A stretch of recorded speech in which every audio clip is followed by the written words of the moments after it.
Norwuz? Norwuz marks the beginning of the Persian New Year, and it's a fun celebration that lasts for 2 weeks. And since so many people all over the world celebrate it, I asked my friend and world-famous comedian, actor, and hair model, Maz Jobrani, to tell us about it. Maz, happy Norwuz! Can you tell us what to say during this holiday? Hi, Hagar. Happy Norwuz to you too. Wow, we have so many ways to say Happy New Year for the Persian New Year. It's not just Persian, by the way. It's Afghan, it's Tajik, it's celebrated all over the world, in Armenia, all over the world. But the point is, how do we say Happy Norwuz? First of all, you can say Eid Shoma Mubarak. Eid Shoma Mubarak. Eid is like the Arabic Eid, which is the New Year. Shoma is the formal way of saying you. We speak formally like they do in the Latin languages. And then Mubarak comes from Mabruk. So Eid Shoma Mubarak. That's simple. Eid Shoma Mubarak. I love the Iranian accent. The other way you say it, which is a little more nationalistic, doesn't lean as much into the Arabic, is Norwuz Piruz. Norwuz Piruz. No means new, Ruz means day. So Norwuz actually means new day. Norwuz Piruz means may your new day be successful, may you prosper. So Norwuz Piruz. Norwuz Piruz. That one's easy.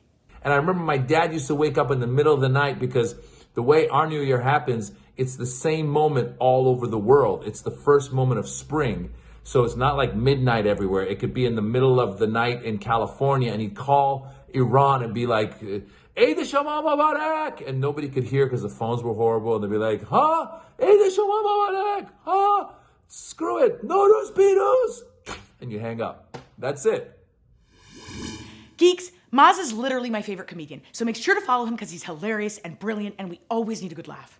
I got a good show for you today, but before we start, please hit that subscribe button below, click the notification bell, and like this video. It's now been a month since Russia invaded Ukraine, and the Russian military is fighting ugly, but the Ukrainian military is punching back and defending itself well. Russia has been bombarding the city of Mariupol, and they tried to force Ukraine to surrender it, but Ukraine's President Zelensky told the Russians to go pound sand. And even after the Russian military seized a suburb of Ukraine's capital, Kiev, the Ukrainian military took it back. We don't have good numbers, but NATO says the Russian military has suffered between 7,000 and 15,000 deaths over the last 4 weeks. Oh my world! Just to put that in context for you, the US military lost 4,400 soldiers in Iraq and 2,400 soldiers in Afghanistan over the course of 20 years. In addition to that, the Ukrainian military has killed 6 top Russian military generals. I'm telling you, don't mess with Ukraine.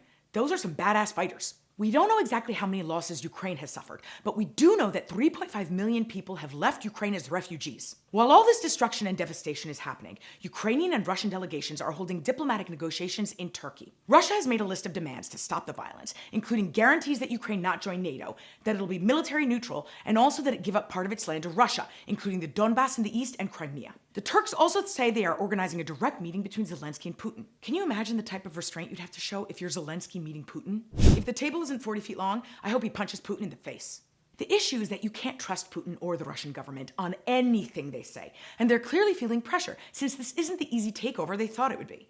That's likely why the Russian government just announced that key opposition leader Alexei Navalny would face 9 additional years in prison since the Russian government can't afford any more criticism right now. This comes just as a longtime Putin advisor reportedly resigned over Russia's invasion. President Biden warned that the Russian government could use biological and chemical weapons against Ukrainians. Unfortunately, I also believe Russia would do that, not just because they have no regard for civilian life, but also because we didn't do anything to really punish Syrian President Assad after he repeatedly used chemical weapons against his own people. The US government has also officially declared that the Russian military has committed war crimes. Yes, there are rules in war, and if you break those rules, you are a war criminal. So for example, intentionally targeting civilians is a war crime, and the importance of making that declaration means that you're going to help build a legal case proving the war crimes so that the criminal can face trial at the International Criminal Court one day. Biden is now in Brussels for a NATO summit where leaders have announced additional sanctions and more humanitarian and military aid for Ukraine. The US has also announced it would take 100,000 Ukrainian refugees. The thing NATO seems very focused on is repeatedly communicating that NATO territory will be defended in the event of any Russian attack.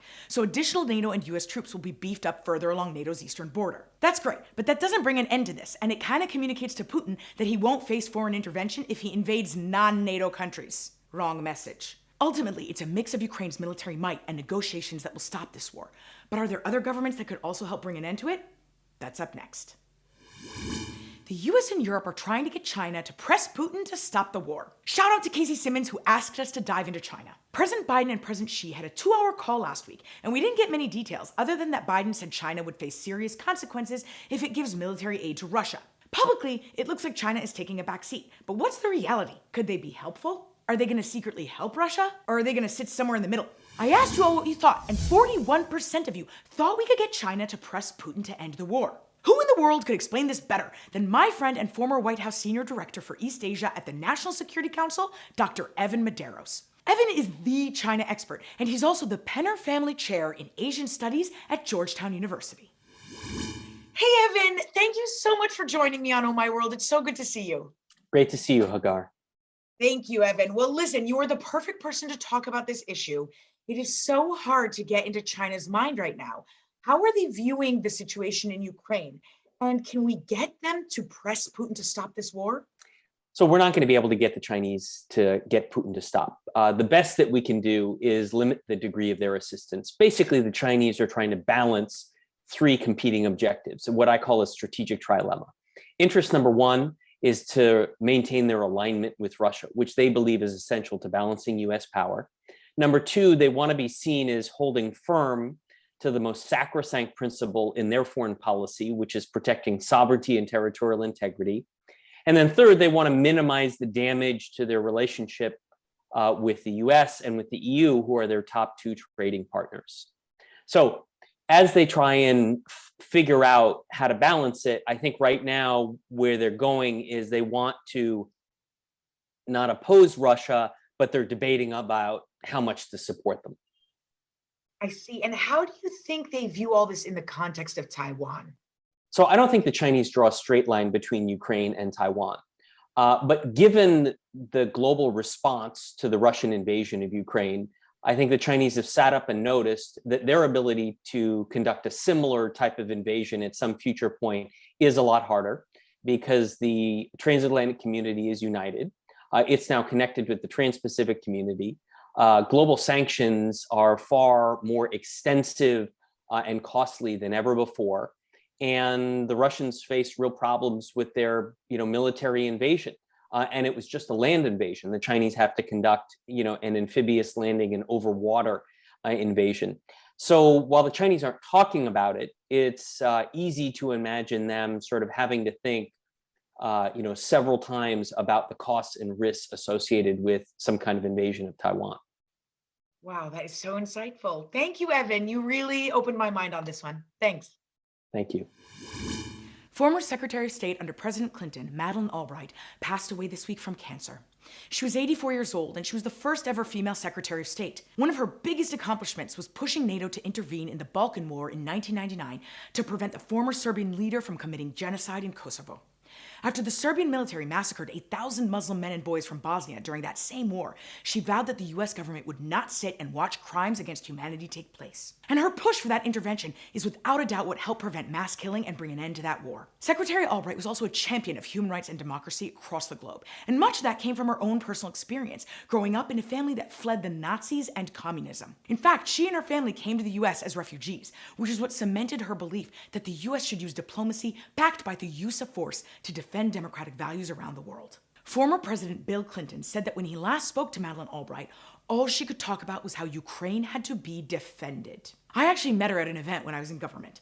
I was at the Glamour Woman of the Year Awards in 2015 with my boss, and we were backstage in the VIP room, and I was completely miserable. I was super pregnant and super unhappy in my job. And it was so late, and all I wanted to do was go home. And then I meet Secretary Albright, and she was so interested in me and my story, and she asked me about my pregnancy and wanted to make sure I was feeling okay. She had no idea how low I was feeling that night and how much her kindness lifted me up. And it is something I will never forget. We could use her kindness and wisdom right now. Rest in peace, Madam Secretary. Secretary of State Blinken officially determined that Myanmar's military committed genocide and crimes against humanity against the Rohingya Muslim minority in Myanmar. In 2017, the Myanmar military ransacked and burned down Rohingya villages in northern Myanmar, where they massacred an estimated 24,000 people and forced over 700,000 to flee to neighboring Bangladesh. The evidence Blinken cited showed a clear intent behind these mass atrocities, admitted by soldiers who took part in the operation and later defected. And that's what separates genocide from other crimes. It's the intent to destroy, in whole or in part, a particular group of people. This is only the 8th time in our history that the US has concluded that genocide was committed. And making this statement is a big deal, because it proves we're not afraid to call it like we see it, but also because according to international law, declaring genocide also means you work to provide effective penalties for the perpetrators. So the evidence we collected to make this determination could help build the case against the criminals when they face their day at the International Criminal Court one day. And eventually, they face their day in court. Unfortunately, this is the same military that overthrew the elected leader of Myanmar last year, and which has been repressing and killing its citizens since. For the genocide they committed back then, and for their continued criminal and repressive behavior, Myanmar's military is on my list this week.